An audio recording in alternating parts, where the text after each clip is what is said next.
Welcome to Deloitte M&A Views, a Deloitte podcast series exploring the latest trends and topics in mergers and acquisitions.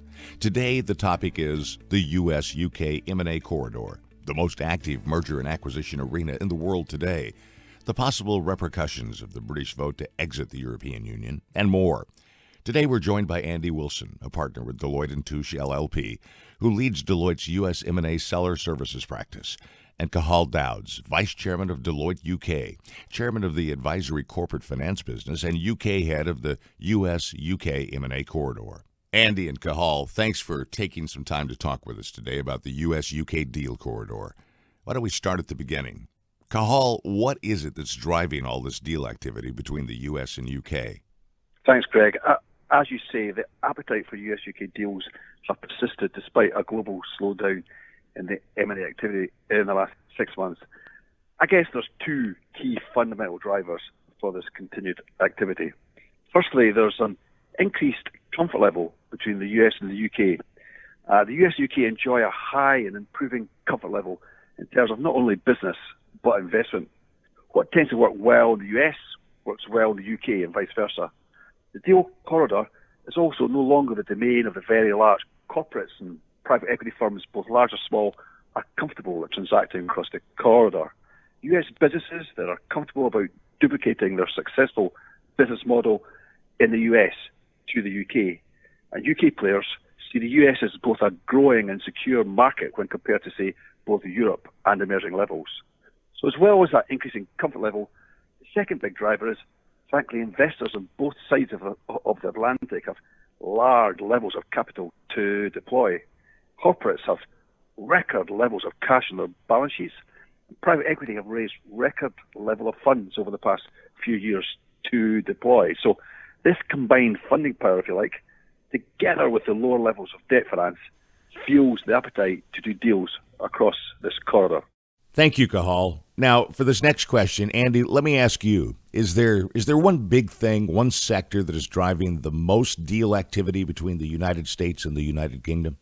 Technology deals have been up significantly over the last 6 months especially, and it really is both ways, but what we found is that Silicon Valley has really taken precedence over everywhere but New York and the U.S. in terms of inbound deal flow. The technology exchange between the two countries is significant.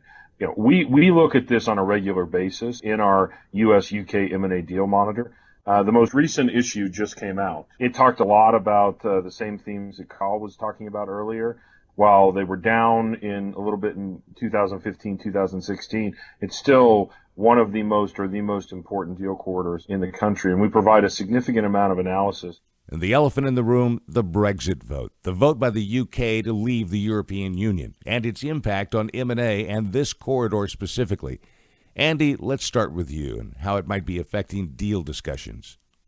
Yeah, Brexit, it's been really interesting because Brexit has certainly gotten a ton of press and has caused a lot of continuation of uncertainty. But the reality is that it's just one of many uncertainties in the world today.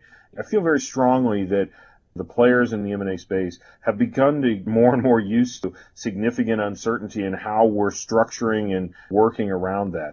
Well, the media and a lot of politicians are certainly making a big deal out of Brexit and its possible impact on the world economy and deal flow between continents, the U.S., the UK. Cathal, what do you think? Do you think it's a big deal? The second half of 2016, which will register the impact of the UK's June referendum to leave the Union, the resilience of this deal corridor is certainly about to be tested. But in the short term, what I expect to see, with the strength of the dollar, UK assets looking more attractive. And this will accelerate, particularly in certain sectors like TMT, inbound deal flows from the US into the UK. Okay, if we want to know how hot it is, we can always refer to a thermometer. Andy, is there some sort of gauge, some instrument that we can look at to find out about deal flow and how it's going? I think a good indicator of exactly the strength and the stability that we continue to see is the debt markets. You know, the debt markets are a good indicator of where interest and corporate levels of risk are at. And we haven't seen any sort of massive meltdown, significant contagion within the debt markets like we may have seen back in 08, 09, which tells me that people are expecting sort of an orderly process that can be worked out, and that ultimately, as Carl said, the long-term focus on deal fundamentals is what's going to play out. To me, that's all going to accelerate deal flow into the UK from the US. And I think that there will be good opportunities as things hammer out with the different trade agreements, with what ultimately plays out for the UK to be looking globally outside the EU. And that'll increase their interest in US properties as well over time.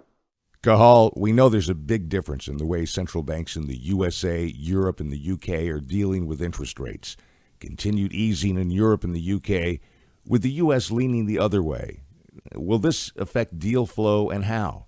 Great question. I mean, I think it's the first time we've seen a divergence between the banking system in Europe, the UK, and the US. And so what you're finding is when deals are being done, and we've been involved in a lot of deals in the US, where the parties involved have gone to Europe and the UK to get cheaper debt finance.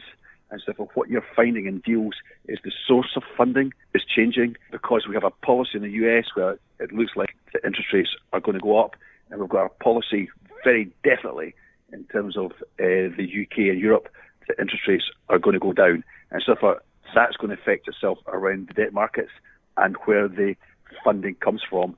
And Cahal, you've said that you feel there are overriding factors that continue to make the M&A corridor between the US and the UK strong. We have a common language. We have confidence in each other's governance and confidence in each other's legal systems. And if you believe that the UK is going to continue to trade with Europe, which I do, then US will still see the UK as the beachhead into Europe. I'm Greg Jarrett. Thanks for listening to Deloitte M&A Views, sponsored by Deloitte's M&A Institute. We release new podcasts regularly, and if you subscribe, you won't miss a single one. To stay connected and receive more information on Deloitte M&A service offerings, visit www.deloitte.com/US/MA subscribe and follow us on Twitter @Deloitte M&A. Until next time,